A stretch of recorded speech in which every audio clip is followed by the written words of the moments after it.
a big problem for Bottas ahead. We are now the lead car. Russell has also boxed. The man who was in last place at the end of lap 1 comes home to win the Sakir Grand Prix. Sergio Perez, wow, what a race! Yes, Checo, P1. Hola a todos y bienvenidos. El día de hoy estamos aquí grabando este podcast, ya saben, nuestro podcast de viernes, medio improvisado, pero el día de hoy les voy a decir que la verdad es un podcast que sí hemos estado trabajando Valeria y yo mucho. A lo mejor ya se pueden dar cuenta qué es lo que estamos haciendo. Ahí en Instagram les habíamos estado diciendo que vamos a tener un invitado muy, muy especial. Si nos están viendo en YouTube, pues ya saben quién es nuestro invitado. Si nos están escuchando de Spotify, pues todavía tendrán un poquito la duda. Pero bueno, primero que nada quiero decir que este invitado no habla español. Entonces vamos a empezar a hablar inglés a partir de este momento porque pues no queremos que él se sienta pues un poquito fuera de su zona de confort, ¿no? So, Valeria, why don't you start and introduce our guest, our special guest, and also the first person we're going to be interviewing in this podcast. So, well, like Mara said, we are very, very excited for this. We already told, like, you did a lot of clues on our Instagram, and today's guest is the amazing, the greatest, Micahel Italiano, the performance coach of Daniel Ricciardo, a Formula One driver. So we're very excited for this. Once again, thank you, Micahel, for your time and for being here with us. It really means a lot for Mara and for me. Yes. How are you today? No, Tell us. I'm great. Thanks, Mara. Thank you for having me both. Yeah, really good. I'm back in London after the triple header. So it's been a big 3 weeks. So looking forward to just relaxing this week. Yeah, and you're going to have a little, well, not too many vacations because always training and keep the good work, but you're going to have a few days of relaxation between the races are what, 12 days apart, 11 days apart? Yeah. Yes. So we had three races in a row, and now we've got about 12 days off before Silverstone. And then we have another 12 days off before the next race. So yeah, this month is we get a bit of rest, which is nice. Yeah, and well, it's Silverstone, then Hungary. Hungary. Budapest. And then the summer break, right? So you're gonna have Correct. more vacation. So Yes. How did it feel like to have three races in a row? Was it like too hard, difficult, exhausting? Yeah, it is. I think this triple header just gone, I don't think is going to be the most difficult of the season. We have a triple header coming up in September, and that's 3 different countries in 3 weeks. That's Russia, Singapore, Japan. Where at least this triple header just gone was all in Europe. So you're an hour or 2 hours away, and the time zone doesn't really change. So by the 3rd week you are quite tired, and the drivers do need a rest because it is full on. But that's part of this sport. They're increasing the amount of races per year, which means it's just physically harder for these drivers to do what they do. So was quite tired. So today I've been relaxing. First day off. Talking to you guys is as busy as I've got so far. And I'm not really looking forward to that grueling triple header in September, because I think that's going to be tough. Yeah, I mean, 3 countries, it's really difficult because, as you said, at least it was like in the same continent, and 2 were in the same place. But at least it's work. So one has to, just suck it up. But anyways, Adapt. Yes. But well, anyways, Valeria, why don't you start with the questions? So our first question is, what moment in your life made you realize you wanted to be a performance coach? Maybe when you're a kid or a teenager. What was that moment for you? To be honest, that moment came to me, I'd say quite late in life, but probably around the age of 23, 24. I say late because when you're in school and you're studying, you're supposed to know what you want to do at 17, 18. You should know what degree you want to go to university and do, and there's a lot of pressure there. So what I studied and what I did before that was civil and structural engineering, and I thought that's what I wanted to do. But as I got older, I realized I didn't want to do that anymore.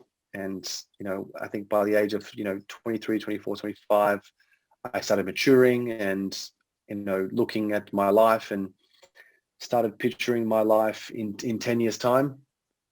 And, I asked my question, would I be happy being in this office, being in this job in 10 years time? And my answer was no. So, for me, that was quite clear that I had to make a change. And I made sure that the change I wanted to make was something that I'm very, very passionate about. And health and fitness was something I was always passionate about. I was always competing in football at a younger age. So I was always involved in sport, and I was always involved in training and trying to improve my performance. And so I thought, why not decide to study and become a coach and help others, be as good as they want to be. Because what I know now, I wish I knew back then when I was a teenager trying to become a footballer. So now I want to continue that by sharing my knowledge. Yeah, because Well, that's amazing. Maybe I don't think it's late. I think you really find your passion, and now you are doing what you love, and something that I really admire, because not everyone have the audacity to pursue their dreams when they are 24. Maybe someone else will have said, I'm just gonna be here because I don't want to take the risk, and you did, and you really changed your life, and it's something that I admire a lot. So congratulations for that. yeah, and like you said, like people expect you to at 17, 18 to know what you're gonna do for the rest of your life. When in reality, we're like it's scary to think what we want to do, and maybe we have the idea of what we like in our mind, but it's saying it out loud and actually being like, no, this is what I want to do takes a lot of guts. And for you to actually be like, you know what, I don't want to be stuck in an office. I don't want to keep doing this for the rest of my life. I like fitness. I like being able to help people. That's what I'm going to do. So congratulations, because you actually find your path in life. And I think not many people actually do that. Yeah, thank you. And it's true, like looking back at when I was my younger self, it's, you almost have a sense of panic if you don't know what you want to do at 17, 18. And I think people growing up need to realize that it's okay if you don't have things figured out at that age, because there's a long time in life. And, even, at the age I am at now, I'm 30.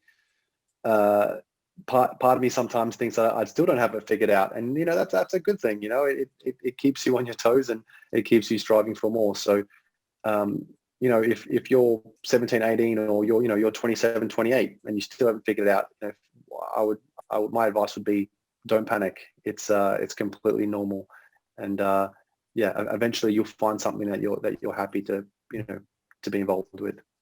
Yeah, you're always figuring new things in your life. So I don't know, maybe today it's the coaching, maybe tomorrow you realize you like to cook and you want to be, I don't know, a chef or something. So I don't know, it's always changing. Yeah.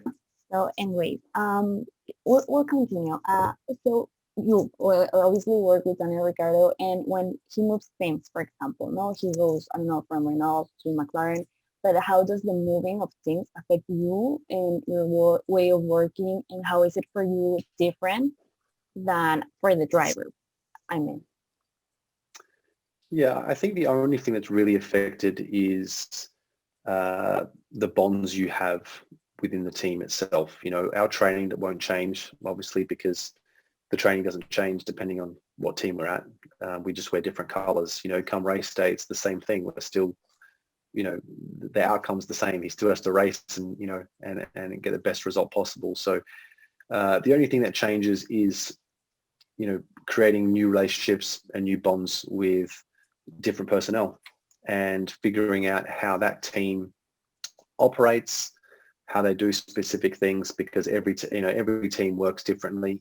So it's just kind of figuring each other out, and and just building that bond up again, because that's something that you build up, and then obviously when you leave, you have to start that up again. So it's more so the communication and understanding. Okay. And how would you say it's different now that you're well with McLaren than before with Renault? How it's different from the other teams you've worked with when Daniel was in the other teams?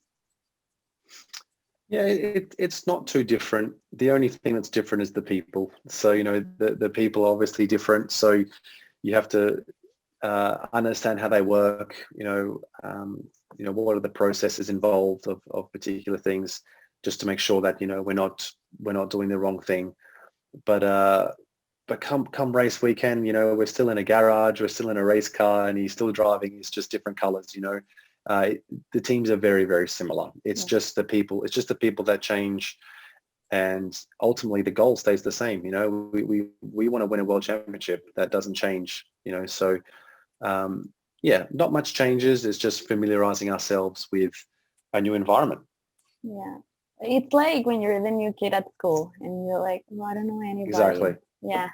It's exactly right. You got new school. The classes are the same.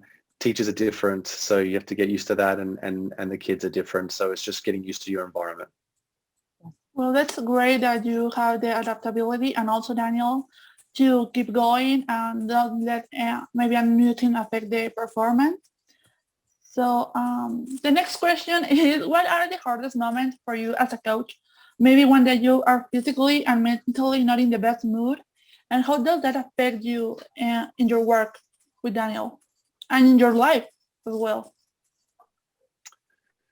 Yeah, I think the difficult part is always, I guess, being a positive role model, because obviously there are going to be times when you're tired, or you're not mentally in the best position, but you have to be for your athlete. So especially if your athlete or your driver is going through a difficult weekend, you have to, if your driver has a bad day, you feel like you've had a bad day, because it's it's your team, it's your driver. So trying to stay positive and I guess show positive energy and show some positivity to him, because the last thing you want to do is show more negative energy when the driver's probably already in a negative mindset. It doesn't help anything, so it's yes, that can be tough, but it comes with the role, it comes with the job. That's your job. At the end of the day, your job is to ensure that your driver is prepared to perform. And if you have an off day, which you're going to have, that's part of professional sport, you need to be willing to be the motivator, be the positive influence in their life, and also be a very, very good sounding board if they need to vent or talk about anything in particular. Yeah, like you say, I feel like sometimes you and your work involves a little bit of being like a therapist, maybe. In a way, you have to reassure Daniel, for example, that he did good, or that he needs to keep going. I don't know, maybe if it's a bad weekend, a bad quality, a bad practice, whatever. It means I'm sorry. It needs a little bit of mental strength from your part, because I feel like, for example, if I was in a bad mood, I think that's contagious. So you have to also keep pretending like everything's good in a way, so that he doesn't feel like this is bad, like we're done here or something like that. Yeah, exactly. Well, when you're in a bad mood, the last thing you need is the person close to you also in a bad mood. It's not going to put you in a good mood. So you got to make sure that you're always positive, and you're trying to keep them in the right mindset. And especially in Formula One, where there's so many contingencies in the sport that's out of your control. There's so many things that can happen out of your control, whether it's a tire puncture or an engine failure or a problem with your gearbox. these are all things that can happen to you out of your control, and that can be very, very frustrating at times, especially if you're having a good race and then your race is ruined by a retirement of your car. Yeah. I mean, yeah, exactly. There are things you cannot control and you just have to live with it. Like, hey, maybe it was the tire, maybe it was a bad pit stop, but hey, that's like out of my control, but I'm here to help you feel good in a way. Anyway, so Exactly. speaking about a little bit about the routines and everything, like for the working routines, like working out and stuff, it's the same every season, or do you like change it every season, or is one that you know by heart like now? Or how do you decide, no, like this season or this race we're gonna do exactly this thing, or is it depending on what you feel Daniel needs, for example? Yeah, good question. It depends on where we are in the schedule, and I'll elaborate. Pretty much in pre-season, I have a bunch of testing requirements that Daniel has to do, from a strength testing and endurance testing, and they're his like benchmarks that he has to meet and he has to beat every year. So during pre-season, it's quite easy. I just periodize his training and we go from there for 3 months. What we do in between races depends on the schedule. So for instance, the triple header just gone, we don't really do much training. It's more about enhancing his recovery and focusing on him just recovering from the race before and ensuring that his energy levels are back.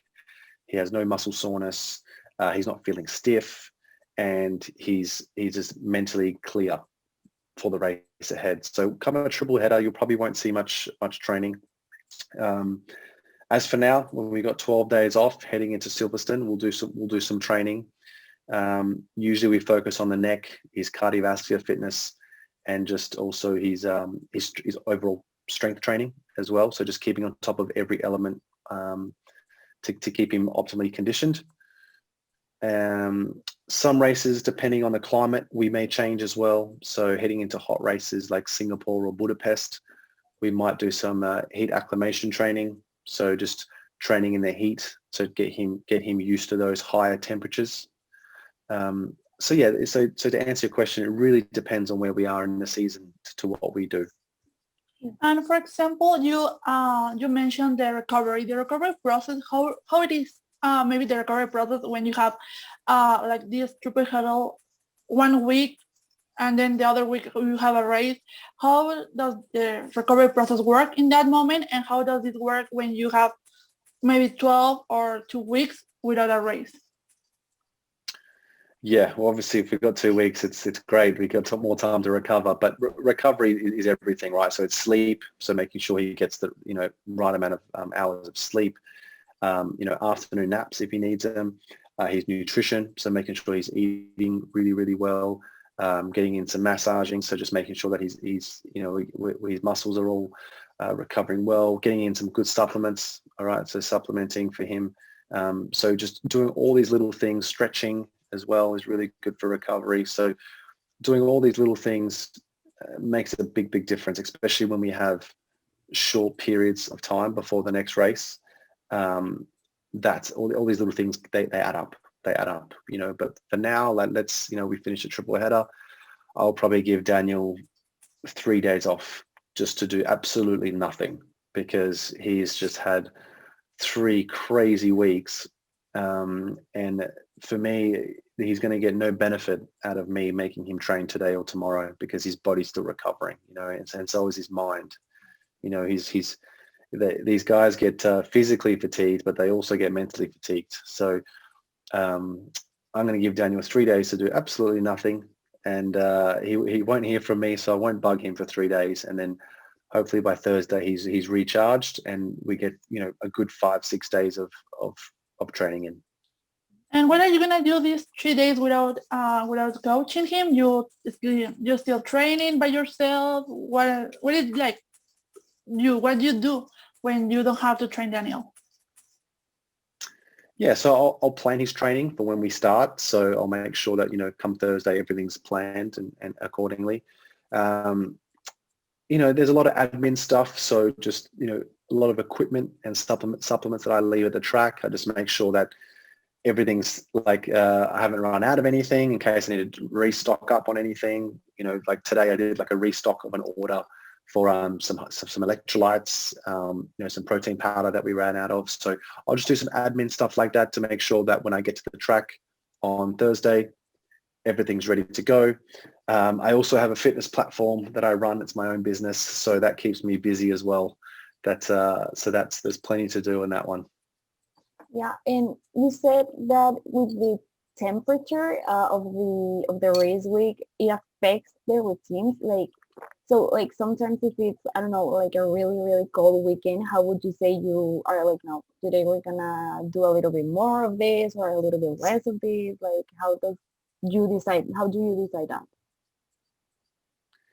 Yeah, a cold race, nothing really changes because a cold race we probably wouldn't do much different.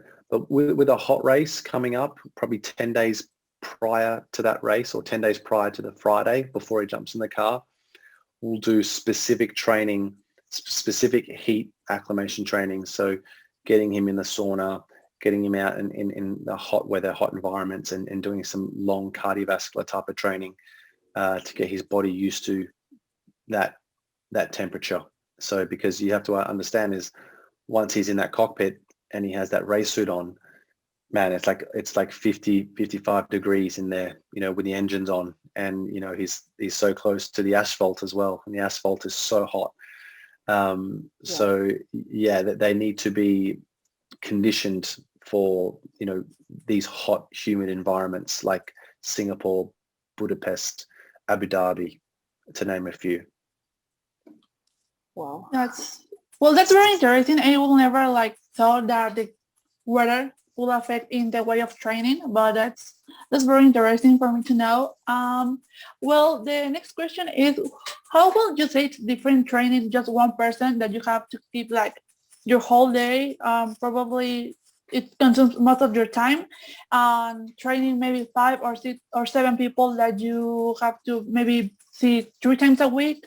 How it's different? How's your personal life affected by that? Yeah, it's very different because before coming on board as Daniel's coach, I had my own business in Perth. I had it, you know, and I was training 40 to 50 people.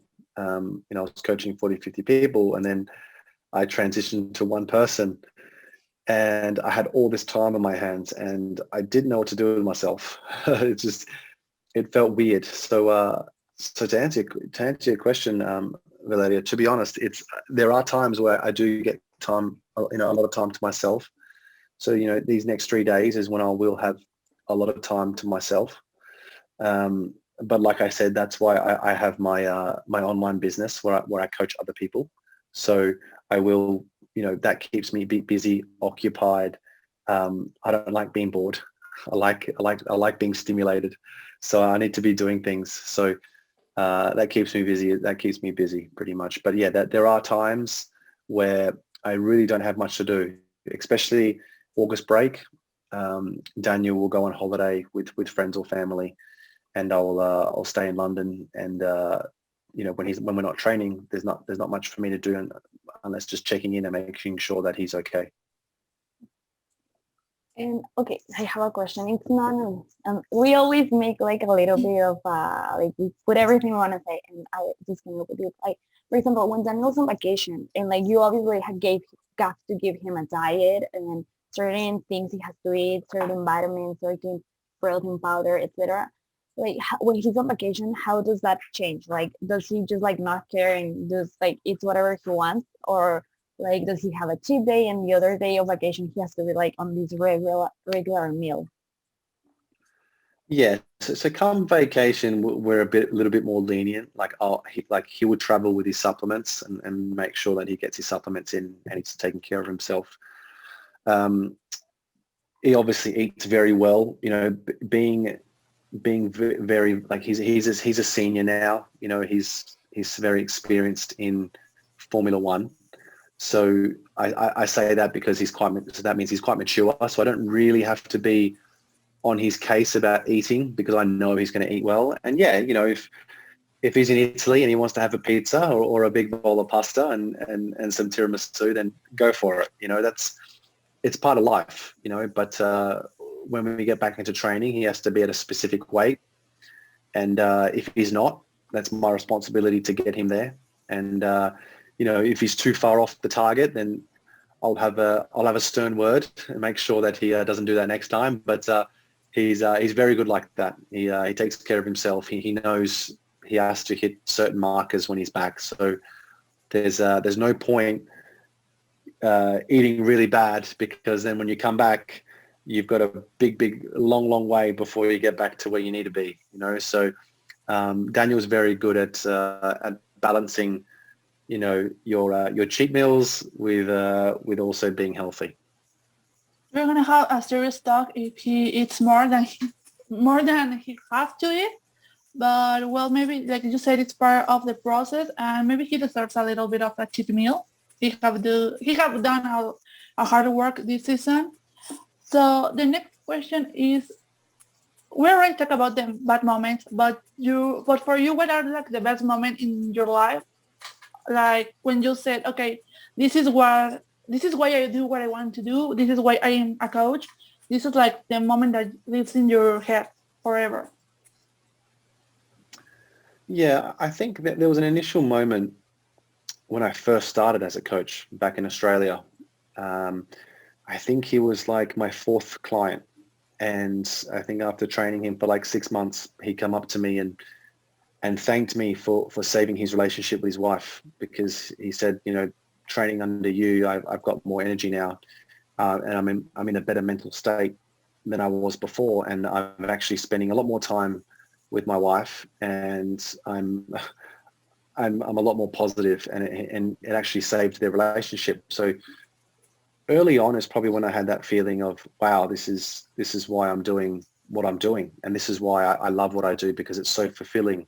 Like, that experience right there is priceless. You can't put a price on changing someone's life like that.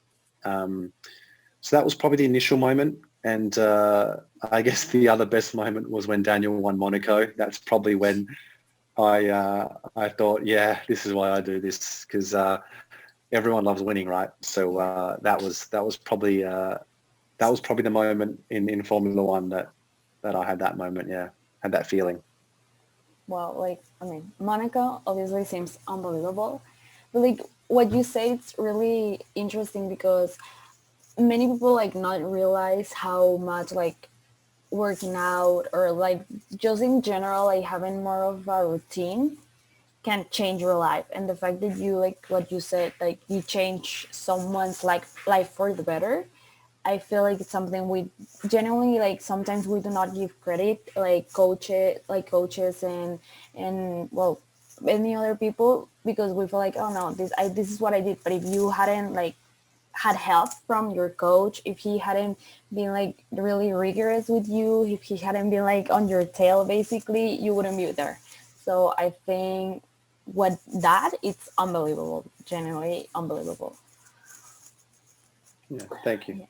Well, and your motivation, your biggest motivation in life, maybe, I don't know, your family, your friends, what's something that for you, every day keeps reminding you, this is why I do what I do, besides you change lives, like we said a little bit before, what's your biggest motivation in life? Biggest motivation is freedom.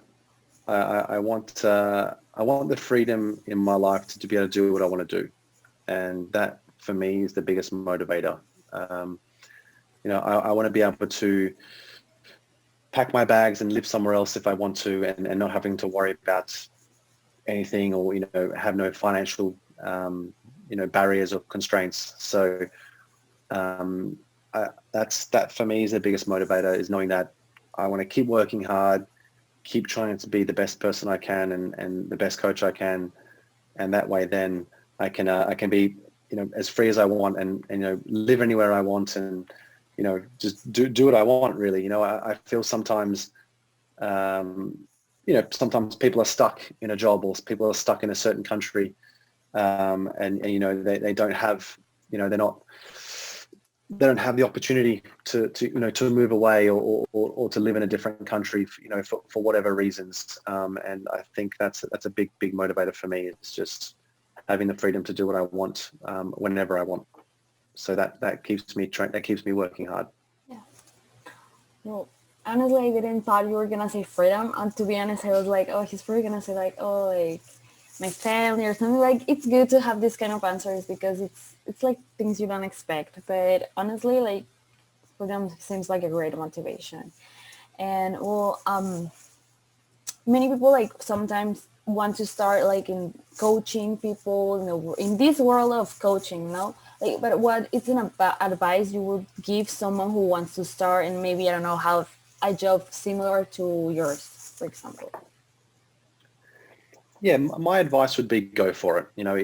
It's a very competitive industry, but every industry is competitive. It's still a very, very booming industry, the health and fitness industry.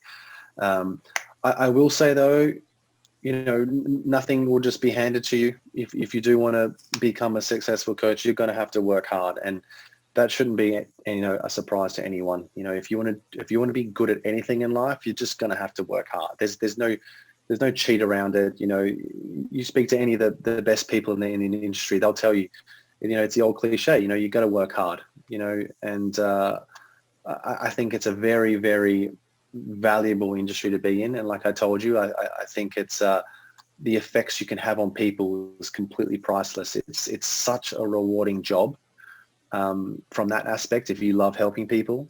So when people do ask me, when people do message me, what are my thoughts? I tell them go for it, because there are days where there's many, many days where you smile, for the amount of, the difference you make in people's lives. Yeah.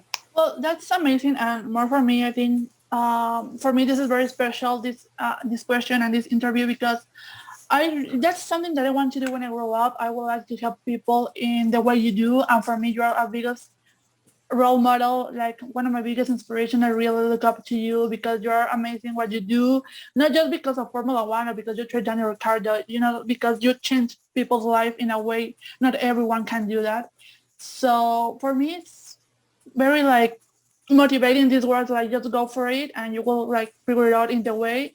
And I really like I said to you in the beginning, I really appreciate your time for this, because for me, having you here, it's amazing. Having one of the people that I most look up to. So it's great. Yeah, and like no, that's so nice to hear. Yeah, no, I was gonna say that's so nice to hear. Yeah. Thank you. I was gonna say that if you don't risk it, like you will never know if you're like good at it, or like if you will never know the outcome if you don't risk it, basically. Well, yeah. And now, talking about Formula One, did you ever imagine yourself working into Formula One? Maybe not as a coach, but did you ever imagine yourself when you start doing this? No, I didn't. When I became a coach, to be honest, I was enjoying what I was doing. I was, like I told you, I was training athletes, but I was also training corporate people. I was training, mothers, the average person. I just loved the variety. And, part of me did want to move into professional sport. I just didn't know which professional sport. And when I got the opportunity to move into Formula One, I took it. And, I just thought, I didn't know much about motorsport at the time. So I worked hard to get my head around it, learn about it, and be a good motorsport coach. And then it kind of goes back to what Mara was saying. It's like you gotta be fearless, and you just gotta put yourself out there sometimes and jump in the deep end. And when you jump in the deep end, you have no choice, but you gotta swim, because if you don't swim, you're gonna drown. So you'll figure it out. And like, well, you mentioned like you have to do research. You like didn't really know a lot about F1 when you joined. Like for you as a like rookie when you joined, like how was that? How did you get settled with everything? Understand what you had to do? What was your job as a performance coach for an athlete that was an athlete, not like a soccer player or a basketball player, but an F1 driver who is different in a way, because it's not like they play with the ball, it's they drive a car, it's not the same. Yeah, it's totally different. And to be honest, the first year I was just asking a lot of questions, doing a lot of reading, just being like a bit of a sponge, just absorbing everything, absorbing all the information, everything I saw, and just taking notes, in a little notepad. And for the first year, that's all I did. I just tried to learn. I didn't try and make any changes. I didn't try and do anything that I didn't think would work. I just absorbed all the information, and then come year 2, come year 3, come year 4, I just slowly making changes and implementing my coaching style on how I think, these guys should be trained. And it's it's now 4 years in, and it's been a hell of a ride. Well, I think it's been a great ride, and you have really done a great job. As I don't think just like Daniel Ricciardo's coach, but you have your own business, you have your own platform, and you have been doing a lot of great things. So I think it's been a worthy road. What would you think about that? Yeah, I think so too. I think, the whole reason why I started my online business is because, going back to your one of your previous questions, was I went from training all these people to one person, and all of a sudden, like, yes, it still was rewarding, but I was still missing those other bits of rewarding, helping other people, helping more people. So I thought, why not start something online, a global online fitness platform, and then that way I can help the more people the way I originally did. So that's why I started that platform, and it's been great that I've been able to help more people now, and it's just growing and growing. And yeah, it's like I said, it's priceless. You can't pay for those experiences. You can't pay, for those differences that you make in someone's life. Yeah, That's exactly. right. And I mean, you cannot like put a price to those moments, because for you, they will always live in your mind. Like what you said, this guy that you changed his life because he now has a better relationship with his wife, you will always remember those moments, And like, I can only imagine, Definitely. like, for example, for me, like exercising, to be honest, I'm not the best at it. Valeria is always like, oh, I have to go to the gym. Like, I'm going to be late. Like, I have to leave. I'm going to the gym. I was like, oh, no. So for me, it's like a coach seems like a really great person, because, for example, I cannot work out if someone is not telling me what to do. Like, if I go by myself to the gym, it's like I'm going to do 2 hours of cardio and be in the, like, doing nothing, basically, So I really think coaches and, performance coaches are a great job and a great way to motivate people's life, Yeah. I mean, I obviously agree. Yeah. Well, okay. This next question.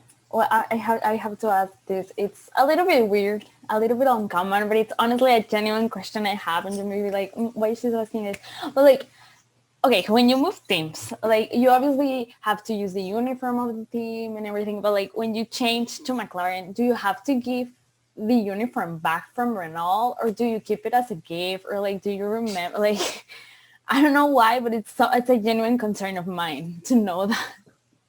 I get to keep it. Yeah. So I do. To be honest, you do have to hand them back. So everyone hands them back, and I think they obviously get recycled and they're not wasted because there's a lot of stuff. But I'll keep one polo.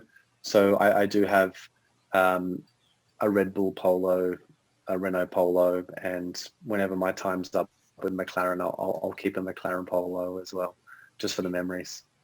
That's funny. It's a nice souvenir. I would like to have one of those.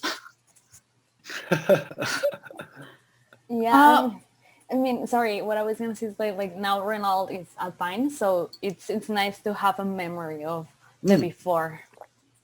Yeah, exactly. Because you don't know, it might be the last time we ever see, a a team named Renault, like, you know, now that they're Alpine, and yeah, so it is, and it's true. It's a part of history, and it's I'm sure it's something I want to look back on, and when I'm older, and maybe I get Daniel to sign them, and I keep them as a little memento. I don't know, but yeah, for now they're just they're in the cupboard. Yeah. Well, another question that maybe it's a little bit of common. We love to do a common question. This is what we do. Have you ever sit in the car, like in delivery? Have you ever like tried to? No, I don't. I won't fit. Daniel has skinny hips. They're like he's got hips like a child, and the car, the entire seat is molded to his body. And even all the way through to the pedals. So I wouldn't be able to fit, unfortunately. But so no, I haven't sat in the car. Maybe one day when they take the seat out, they'll let me sit in it one day. Yeah, maybe one day. That would be fun to like just be able to say like, hey, I sat in a F1 car. But you work with them, you are around them always, so maybe it's not that like wow, but yeah. No, it's on the to-do list, 100%. Definitely. And okay, so since you work with Daniel, like, what do you think his best season has been so far? Do you think his best season's been since you worked with him, or was it previously, or like for you professionally? When do you think, maybe it's not a season where we've like seen many wins or something, but like him mentally and physically, like what has been his best so far? Yeah, I think, I mean, it's hard for me to judge because I've obviously, like, now that I'm with Daniel, I see a lot more of him, and I see what he's achieving. But I think 2014 when he won his first race in Canada, and then I think he won 2 more in Hungary and Belgium. I think that was his breakthrough season. That's kind of when everyone kind of saw him, that's kind of when he took off, and people saw him as a very talented driver, because I think he had, Sebastian Vettel as his teammate, 4-time world champion. And I think that breakthrough season will always be, I think, something that he'll probably admit is probably one of his most favorite seasons to date. I think 3 wins and more podiums. That was a stellar season for him. But with me, it's hard because 2018 started really well. We won 2 out of the first 6 races. He put it on pole in Mexico, but we had like 8 DNFs that year, and like it just the year just didn't. He was racing so well, but the results weren't there. So that was hard. 2019 was a bit of an adjustment to Renault. I think last year was definitely one of his best seasons. And I'm pretty confident he would admit that too.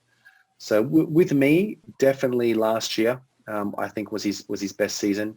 He did some fantastic stuff. But I think like over the course of his entire career, I'd probably say 2014. Okay. And like you said, you always see each other. Like, do you ever like get tired of each other? Like, oh, I'm sick. I've seen him all day. I just like want him out of my way. I don't want to see him. I want to like be alone for a second. Like, do you ever like get tired of each other? Yeah, that was yesterday. I said, you go back to Monaco. I go back to London. See you. Yeah, I mean. No, there's times where you definitely need personal time. So obviously, like now, we're going to have, I think, 5 days apart, which I know doesn't sound like a lot, but it is. And then come August break, we spend about 3 weeks away from each other. So yeah, you are right. You do need time apart because you spend so much time with each other. You do need to hang out with other people, right? You have other friends, other family members you want to spend some time with. So when we plan out our season, we do plan personal time, and that personal time is time away from each other. Well, I will think that I will actually have to spend some time out of someone. I mean, I just live with my sister, and sometimes it's like I just don't want to see you anymore.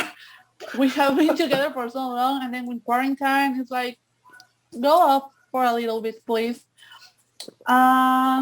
This is So a little polite. bit. She knows that I love her, but a little bit out of topic. Another question. It's a little concern for me. Is Drive to Survive real? Like, do you think that Drive to Survive, like Netflix, really catch the essence of Formula One in your perspective that you work there and you have been in the series?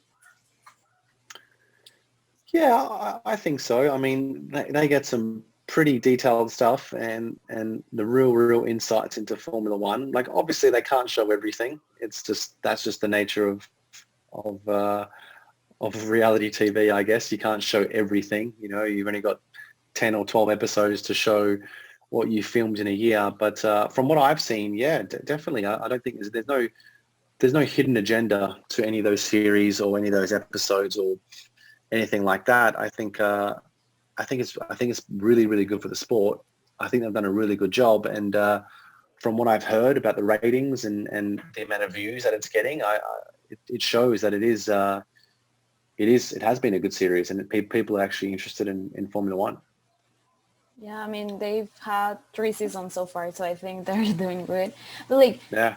how much would you say it's? Have you seen the 3 seasons or only just one, or like none of the seasons? How many have I seen? Yeah, or none. Like, have you seen at least one season? Yeah, I think I've watched half of the first season. I've watched half of the second season, and I watched the entire third season. And how much of that would you say it's like true, or you're like, no, that's definitely exaggerated, and I remember it happening differently or something like that? Is there a moment?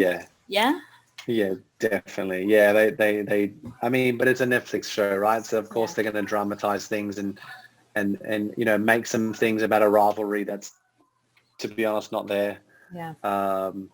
There were some things that I said that they put in a different sentence sometimes. Like, they're quite cheeky like that, but you know, they can do what they want because you sign an agreement. So it's exciting because it obviously gives exposure to Formula One, but it's also, you also put yourself at a risk where they can portray you or portray anything the way they like it. So that's just part of it.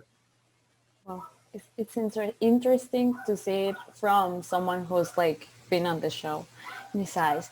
Well, anyways, so like going back to like the training, like how would you say it's different training at, like, obviously the age, how would you say the age affects in training? Because it's obviously not the same training a 20-year-old to a 30-year-old to a 40-year-old to a 50-year-old, you know, like how would you say it affects? Yeah, I think obviously when you're 20 and you're learning quite a lot, you know, and you got to try and condition your body to withstand the Formula One G-force and you know what the car is producing on your body. So I think as you get older, I think the pre-seasons are, you know, you maintain a level of fitness, you know, the more you do it.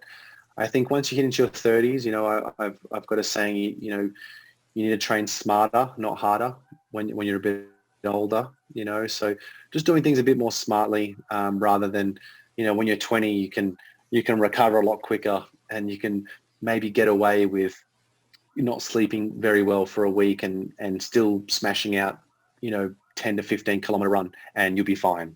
Where maybe when you're in your 30s, you maybe can't do that. So it's just about training smarter, not harder when you get in your 30s. Yeah, and you obviously like know what works for you. Like you already know what works for Daniel, what he likes to do, what he does not like to do, what in those kind of things. So I think experience has a lot to do with it, right? 100%. We have a question about COVID. How does the COVID have affect your work as a coach? Not just like Daniel's coach, like coaching in general, and in your experience, how does the pandemic have affect your work? Yeah, big time. It's affected me big time because, like, for instance, I should, like, for me just to go to Monaco to train Daniel, because Daniel lives in Monaco, usually it's just so easy. I can just jump on a flight and I'm there. Where now with COVID restrictions, I can't do that. So there's been a lot of virtual training with Daniel. So it has changed quite a lot. So there are actually times where we probably, since COVID, we probably have spent less time together because of that. You know, when he wants to go home and I want to go home, I can't go home for 2-3 days and then just fly to Monaco and train him again because of the COVID restrictions. So yeah, it has been a big change. It's been a big change in the paddock as well, you know, staying within like team bubbles and stuff. So it's been challenging, but like always, we're adapting. You know, you work it out. Yeah, you have to adapt. Do you think that's different? Okay, for sure it's different, and it's obviously working out together and virtually. But how does that affect, or do you think that have affected the performance, or in any way, or the training? The good thing is that we have some very, very good technology these days. So, you know, I have an app that I can send him training and I can monitor him very, very accurately on the app. So I'd say because of where technology is, where we're able to keep, I'm able to keep Daniel in a very, very healthy position without having to be there. So, yeah. Yeah, okay. Well, that's what I was gonna ask you. You said it, like, I imagine that there's a lot of Zoom workout moments, but yeah, like I mean, how different is it from, like, obviously you cannot be there, it's harder, but how would you say, like, do you not like it at all, or like do you like used to it by now? Yeah, obviously I'd prefer to be there, but when COVID hit, I knew it wasn't going to be a short-term thing. I knew it was going to, you know, maybe take 1 or 2 years, maybe 3. We don't know. So I knew we had to adjust, and I had to adapt somehow. So I made the changes, and to be honest, this year was the first year we didn't do preseason together because he was in LA, and the plan was, you know, for me to go over there, but UK locked the borders up for 6 weeks, so I couldn't go anywhere. So we didn't even do a preseason together, which is why, you know, there's no point dwelling on it or you know, crying about that. It's just, you just need to adapt to the new situation that we've been handed. Yeah. So, you know, in a way it's a good thing because now we are prepared for anything, really, where before we weren't prepared. So, you know, there has been some positives from it. Yeah. You have to like adapt and like just move on and find a way to make it work, right?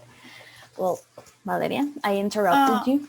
No, don't worry. One of my questions is, if you weren't a Formula One driver coach, who would you like to, like, if you could choose any athlete in the world, I don't know, maybe a soccer player, a basketball player, a tennis, who would you like to train?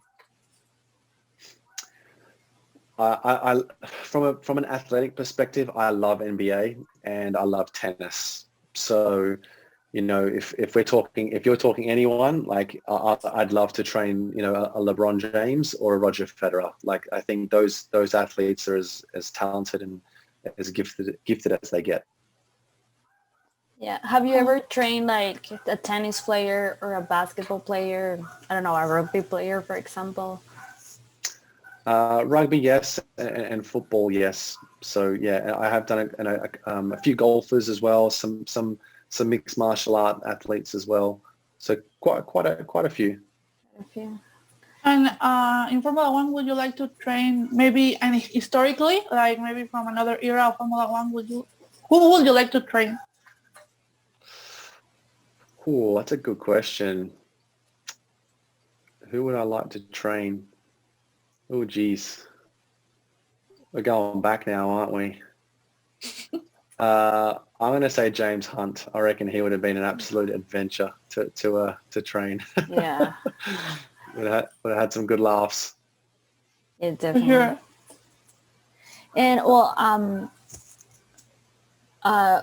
okay, so is there something Okay, this is something I feel like everybody wants to know.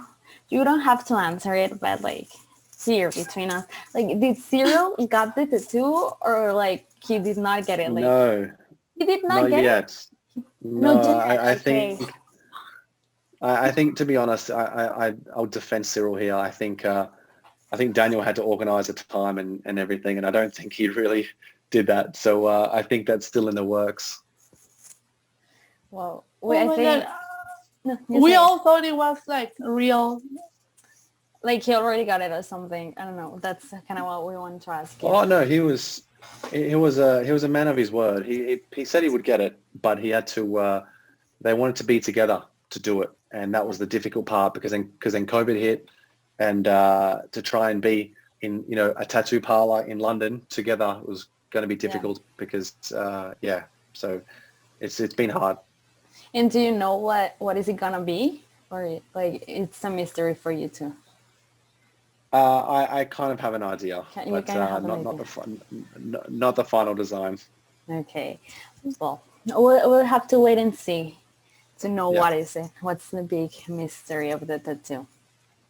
And Yeah. for coming maybe on a conclusion of this interview, what's your favorite thing of Mexico now? You're gonna be here in October. We are very much looking forward to our home race. So what's your favorite thing in Mexico? Maybe something that you like to do when you come here, something to eat, somewhere to visit. Easy. It's the food, so the meat, and the tequila. The tequila. Easy. Those two. Do you I can drink? just feel that. I can just feel it. Yeah. Do you drink a lot of tequila when you're here, or you're like, let's wait Yeah. until the season, the weekends end, so we can get drunk with No, tequila? when we're in Mexico, tequila lime soda is what we'll Tequila drink. lime soda. Okay, that's Yeah. interesting. And like, what's your favorite food to eat here in Mexico? Like, I mean, we have tacos, we have Whoa. mole, we have many things. Probably quesadilla, I reckon. Quesadilla. Uy, but Yeah. in it's funny because in Mexico City, in the whole republic, we say that quesadillas are with cheese, but in Mexico City, they do not have them with cheese. If you want a quesadilla with cheese, you have to be like, can you give me a quesadilla with cheese? So with Really? it's weird. Yeah, but that's how a it real works there. like a real fight here. I'm from Mexico City, so I really think that quesadillas don't go with cheese. I but think the they whole do go Republic- with cheese, but okay. think So they do you eat it with cheese? I love them with cheese, Yeah, to be honest. obviously. But we go to one restaurant in Mexico City. I forgot the name of it, but they do amazing fish tacos. Amazing fish tacos. Yeah. Fish So yeah, tacos and quesadillas with tequila. Yeah, where I'm from, like fish tacos are like the food to eat. So if you ever come to La Paz, you have to try like fish tacos or shrimp tacos. So yeah. Amazing. Yeah. Yeah. Done. Now talking about Mexico, do you know anywhere in Spanish or something that you would like us to translate to you? Maybe you can come here in Mexico and say a word or something in Spanish. I don't. I probably should, but I don't.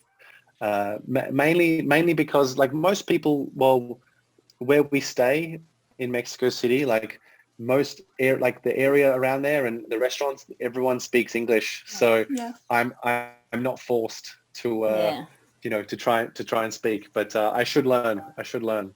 Yeah, and I was gonna ask something and I already forgot what it was. So, no, yeah, I remember. How many times have you been to Mexico since you've been working with Daniel, or have you ever been to Mexico before working with Daniel? No. No, I haven't. So I've been twice. Twice? And hopefully this year a third time. That's great. We're really excited to have you here. The whole Formula One, it's a big event here, and it's something that we missed the last year that we didn't have a Grand Prix here in home. But thank you so much for your time. Thank you so much for being here with us. This really means a lot.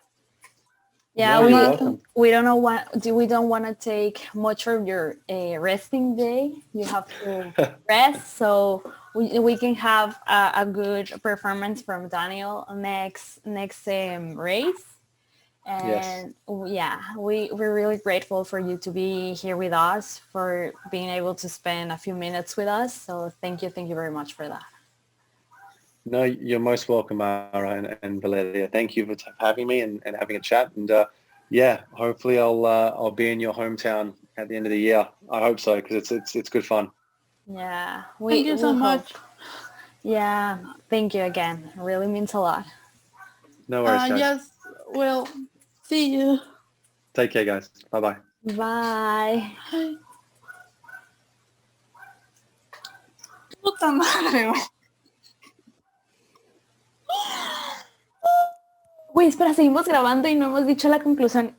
Well, this was our interview with Micahel Italiano. We're gonna stop speaking English. Es que pues hay gente, güey.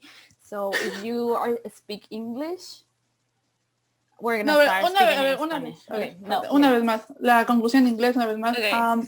So as you can see, we were really excited to have this interview. We still cannot believe this actually happened. And that was us talking to Micahel Italiano, Daniel's performance coach. Valeria? I'm speechless. No, I think I'm gonna cry, but I don't want to cry in camera, so I'm gonna just hold it up. Ya que hablan en español, ¿no? Yeah. And now in 3, 2, 1, we're gonna start speaking Spanish, okay? So 3, 2, 1, a la madre, güey. Spotify nos va a bajar por groserías, Mara. Por favor, controla tu vocabulario. Si no bajan a la cotorriza, que nos van a andar bajando a nosotras, güey. Oigan, estoy muy emocionada. Esta entrevista, no sé, güey, es algo muy fuerte para nosotras, el poder haber entrevistado a alguien como Micahel, que está ahí, ¿sabes? De que 24/7. Amiga, de los nervios destrocé la servilleta. Güey, le mandaba mensajes a Valeria de que habla, yo soy tu coach, tranquila, respira. No mames, güey. Que sonríe, no, que nadie te quite la sonrisa. No, pues bueno, muchas gracias. Pues ya Micahel está aquí y pues obviamente, de seguro lo va a escuchar, no dudo que entienda esto. Obvio le vamos a avisar cuando salga, para que lo escuche si quiere, que nos publique también. De que oigan, pues, chequen la entrevista que hizo.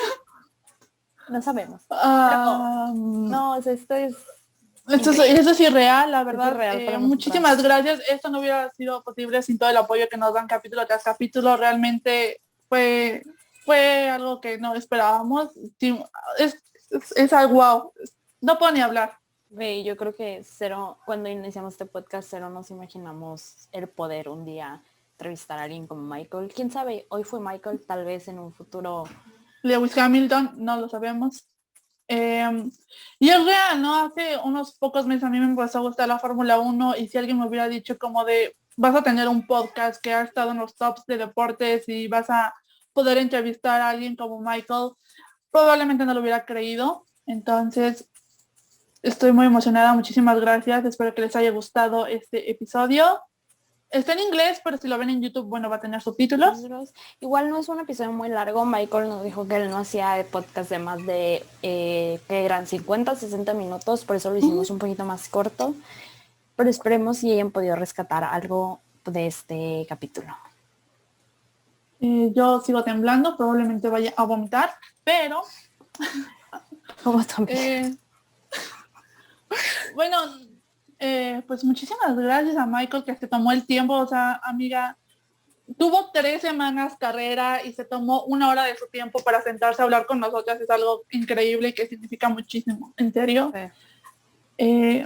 Pues bueno, estoy muy emocionada, quiero que ya lo escuchen, va a salir hasta el viernes, hoy es lunes, ya lo están escuchando cuando salga, pero pues al rato vamos a grabar la previa de la carrera, digo la post de la carrera y lo vamos a subir martes.